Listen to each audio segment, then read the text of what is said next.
قاری صہیب صاحب حفظہ اللہ وبارک فی علمہ وفضلہ ونفع اللہ بہ، ان کی صورت میں ہم دیکھ رہے ہیں کہ اللہ تعالیٰ کا فضل ہے۔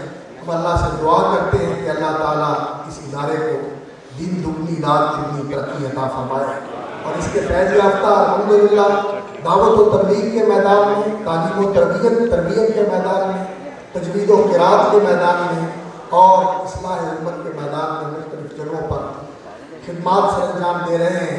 کثر اللہ ثوابہ، اللہ تعالیٰ ان کو اور زیادہ برکت دے اور ان کی تعداد بڑھائے اور ان کے اس عمل کو نتیجہ خیز اور بارآمد فرمائے۔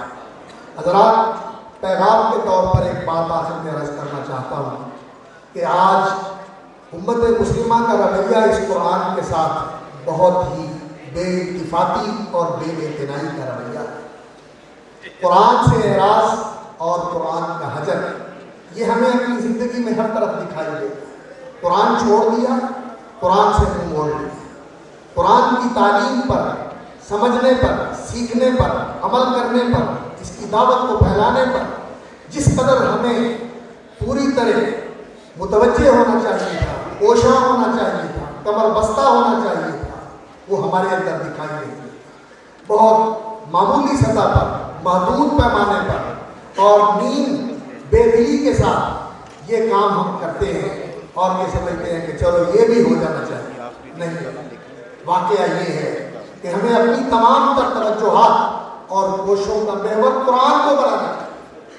قرآن مجید یہ کتاب قرات بھی ہے، کتاب تلاوت بھی ہے۔ اسے پڑھیے، اس کی تلاوت کیجیے، اسے پڑھنے کے اور اس کی تلاوت کے آداب سیکھیے اور اسے اسی تعظیم و محبت کے ساتھ پڑھیے کہ یہ اللہ کا عظیم کلام ہے۔ اور اس کی عظمت یہ ہے کہ اگر یہ پہاڑوں پہ اترتا تو وہ ریزہ ریزہ ہوتا، لیکن ہم ہیں کہ اسے پڑھنے کا ڈھنگ بھی نہیں جانتے۔ اس لیے قرآن مجید جو کتاب قرات بھی ہے اور کتاب تلاوت بھی ہے، اسے پڑھنا بھی چاہیے اور اس کے آداب کو مرموز رکھ کے اس کے جو علوم ہیں اور اس کے لیے جو ضروری مہارت ہے یہ مسلمانوں کو حاصل کر کے اس کی تلاوت کرنی چاہیے۔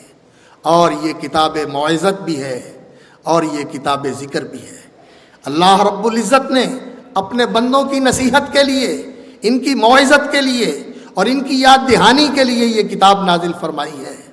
اس لیے اس قرآن کی آواز پہ کان دھرنا چاہیے، گوش پر آواز ہونا چاہیے، قرآن کا پیغام سننا چاہیے کہ قرآن کس طرح لوگوں کو یاد دہانی کروا رہا ہے اور اللہ رب العزت اپنے بندوں کو کس طرح واعظ فرما رہے ہیں۔ یعظکم اللہ، اللہ تعالیٰ تمہیں واعظ فرما رہے ہیں، اور ہم ہیں کتنے غافل اور کتنے محروم کہ اللہ رب العزت جو رب کائنات ہے اور اس سارے جہان کا فرما روا ہے، ہم اس کے واعظ کی طرف توجہ نہیں کرتے، اس پہ کان نہیں دھرتے، اور جس میں ہمارا فائدہ ہے۔ اس لیے قرآن مجید کو سمجھ کر اتعاظ و تذکر کی نعمت سے بہرہ مند ہونے کی کوشش کرنی چاہیے۔ اور یہ کتاب اتباع و ہدایت بھی ہے، یہ امام ہے، اللہ رب العزت نے اسے داعی بنا کے نازل کیا ہے جو صراط مستقیم کی طرف دعوت دیتا ہے۔ یہ امام اور پیشوا ہے، کوئی آدمی اگر اسے اپنا راہبر اور پیشوا بنا لے تو یہ اس کا ہاتھ پکڑ کے اس کو جنت میں لے جائے گا، اور جو شخص اسے پسے پشت ڈال دے اور اس سے روگردانی کرے اور اس کی تعلیمات کو نظر انداز کرے، من جعلہ وراء ظہرہ قادہ الی النار، اس کا انجام جہنم ہوگا، اور یہ دنیا اس کے لیے ٹھوکروں اور ذلتوں کا سفر ہوگا۔ من اعرض عن ذکری فإن له معیشۃ ضنکا ونحشرہ یوم القیامۃ اعمی۔ اس لیے اس کتاب اتباع و ہدایت سے ہمیں اپنا رشتہ استوار کرنا چاہیے، اس کی پیروی کرنی چاہیے۔ وَهَذَا كِتَابٌ أَنزَلْنَاهُ مُبَارَكٌ فَاتَّبِعُوهُ، اس کی پیروی کرو، اس کے پیچھے چلو، اسے اپنا رہبر اور امام بناؤ اور اس کی رہنمائی کے اندر زندگی بسر کرو۔ اور یہ زندہ رہنما ہے، قرآن مجید ایسا رہنما ہے۔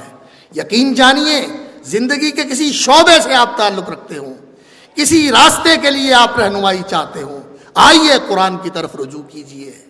مثل حق پنہاؤ ہم پیداست تو، زندہ و پائندہ و گویاست تو. اور جس وقت اس کی رہنمائی اور اس کی تذکیر انسان کے اندر اترتی ہے اور اس کے جسم و جان کا حصہ بنتی ہے اور اس کے رگ و پے میں سرایت کرتی ہے، تو یہ انسان کی زندگی کو بھی بدل دیتا ہے قرآن. اور زندگی بدلتی ہے تو دنیا بھی بدل جاتی ہے. یہ کتاب چوں بجا در رفت جہاں دیگر شود، جہاں چوں دیگر شد جہاں دیگر شود.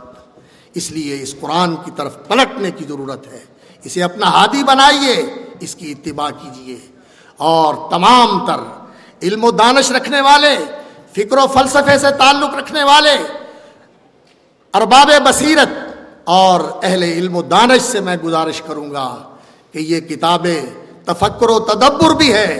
دنیا کے فلسفے آپ نے پڑھ لیے ہیں، دنیا کی دانش کو آپ نے چھان مارا ہے.